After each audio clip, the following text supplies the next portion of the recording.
And I get all of those references. So I'm like, but Doug here is so dry. He's so good at the delivery of everything. So I was just like, what?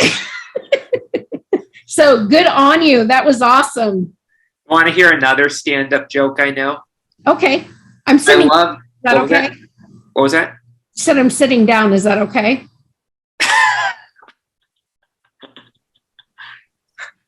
You're very clever. But anyway, here's my stand-up joke I'm going to tell. Okay. I love naming my dog Stay because I can say, come here, Stay, and he doesn't know what to do. That's awesome. I don't know. My dog is asleep way over there. So my dog, he normally would come up and want to know what I was doing, but I caught him. So yeah, to stay on topic, did you have an abused childhood at all? I did. Yeah, I was really, really, really bad. Very, very, very, there was just some really awful stuff that happened. And so I felt like, when I got taken away from that, my mom was just so glad to have me with her and so glad that I was okay, but she didn't really do anything therapy wise. And so I didn't get therapy. And recently I've been like really working with a counselor and stuff like that. And so there's a lot of childhood traumas that, I deal with on a daily basis. I bet. So did you ever see, who was it, your dad? It was, so my dad got remarried, and it was my stepmom that was the abuser. And I had a stepbrother too. And okay. Yeah. Did you ever see your stepmother again after CPS took you away, or no? Oh yeah. Yeah. My dad stayed married to her. And so, until she finally found somebody else, and then she got a divorce. She left him and all of this stuff. It was a huge trauma for him. And so, yeah, I do still, I guess she's still living in the same place that she lived before, and I've been to where she lives in the town, but I've never seen her. So, good. That's good on you. Yeah, exactly. So what did you do to overcome the struggles with your stroke and your mini strokes? I have just had to learn how to slow down. I've just kind of had to learn how to, first of all, getting rid of anxiety has been a huge thing. And I was working in customer service, and I worked for everybody when I did. I mean, like I worked at Comcast, and I worked at, I just everywhere. I worked for the trash company, and just all over the place. I was like the customer service guru. And so that's what happened when I had my last mini stroke, is that I was at work. And okay. Makes sense. Did you encounter Oscar the Grouch at some point when working on trash? Wanting him to come out, but no, I think the mafia actually keeps him, So what I do now is that every Monday I spend the whole entire day watching documentaries. And so I just watched a documentary about this mafia family and waste management. And so it's like, I used to work for them. So yeah.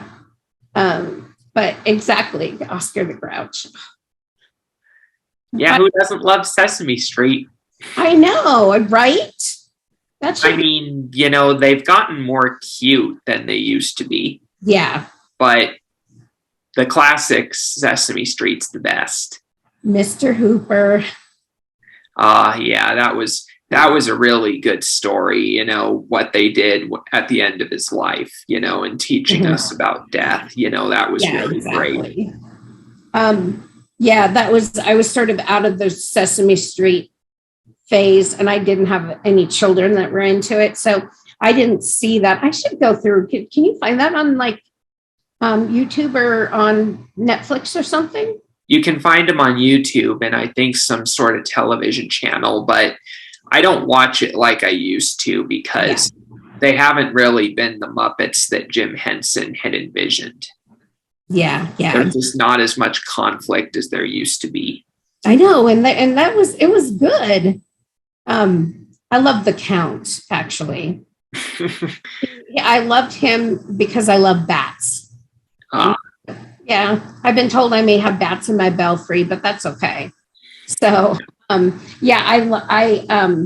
have always been fascinated by bats, and if I see one, I get like I'm 5 years old. I'm just like, oh, a bat. So, you should come here to Arizona soon because there's a nearby cave in Saguaro National Park where they have bats that you can see as you enter the cave. oh, how cool! That is so cool. I know. Well, they had taken away the nocturnal house at Woodland Park Zoo. And so I was like, I'm not going back to the zoo again if they don't have that. Well, apparently they have at least brought a couple of the flying foxes back.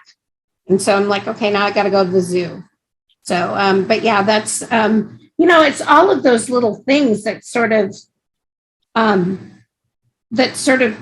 put everything together and make, like you have these little pieces of little things that are going on, like a bat that flies through. Oh my gosh, vultures in Missouri. So all of these little things are like things that bring me joy. And I get more joy out of the little things that and don't even talk to me about when I see an eagle. If I see an eagle, I get really excited. So, I saw a bald eagle in Yellowstone a couple months ago. Nice. They're very, very beautiful.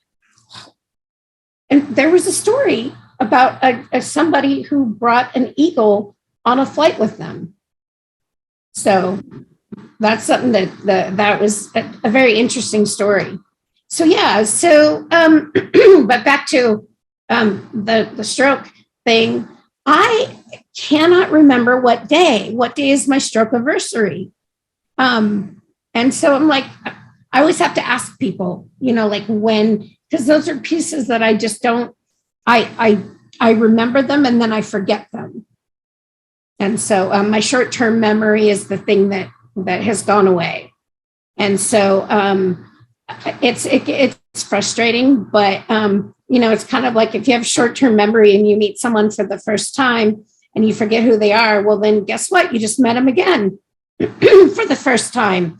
So I have a good memory, like of people. Like I'll never forget you, Doug, because you're awesome. I was about to say, I hope you don't forget me. Yeah, nope. I got a frog in my throat. I think it's a bullfrog or a regular frog. I don't know. Oh, didn't think about that. I could ask it, but then I would seem crazy. Or maybe it was Kermit the Frog. It could have been Kermit. So I always keep telling him, Miss Piggy, she's not good for you, man. Listens. Never. Yeah, I know what you mean. So what's your light at the end of the tunnel? Oh, my granddaughter. They are supposed to be moving when he finishes with his contract, which will be in a year and a half. They're supposed to be moving back here to Washington. And so my son and my daughter-in-law and my granddaughter, they will be back here. He's going to go into the reserves, either the reserves or the National Guard. I'm not sure which. And so then he only has to go out once a month. And so when that happens, that's like, I'm really looking forward to that. And good to hear. So that's all we have for now, but we thank you for coming on. And thank you so much for having me. No problem. Where can our followers find you? I don't really have a media presence. I do have a site called Seattle City Love. You can find me on there. But no, I don't That's funny. I need to get that. I need to get a media presence, a social media presence. All right. Yeah, I agree with Thank you on that. It could help you a lot. Yeah, exactly. All righty, everyone. Please hit like and subscribe and find Peggy on her Facebook and the other website she mentioned. And we'll see you next week for the next episode of Relentless and Unstoppable.